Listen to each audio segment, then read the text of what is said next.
Shalom. In this week's video on Jewish law and halacha, we're going to discuss a Jewish principle called over las yason. Over las yason is a term that's mostly used, in the laws of reciting brachos. The idea being that we have to recite a bracha before we do the action. So before I eat, I make a bracha. Before I do a mitzvah, I make a bracha. And the idea being that the bracha acts as a license to do the act that you want to do. So I want to eat. The bracha allows me to eat. Before that, it would be forbidden for me to eat the food because it belongs to God. It's not my food. The bracha allows me to eat the food. I'm not actually allowed to do a mitzvah.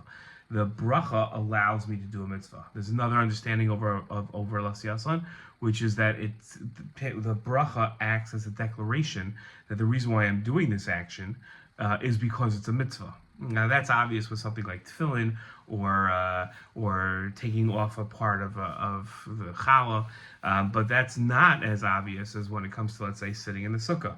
I could be sitting in the sukkah because it's beautiful out. Who's to say that I'm doing this because it's a mitzvah?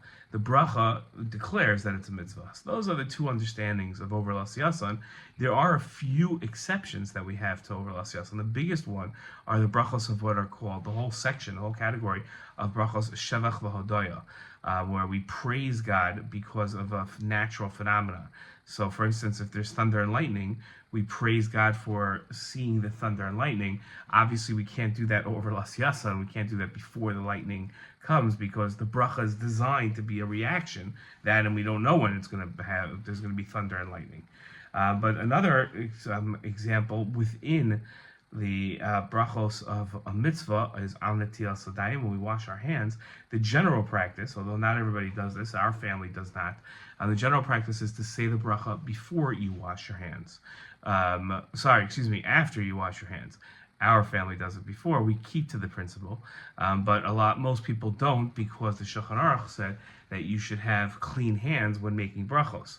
So therefore, in this one exception, there are two or three others, but this mostly one exception is to make the bracha after you wash. But we still, even according to that custom that everybody does, where they make the bracha after they wash, you recite the bracha before you dry your hands, and at least according to Tosfos, that still fulfills this principle of over las yason. So just to sum up, over las yason means that we make brachos before we do the action.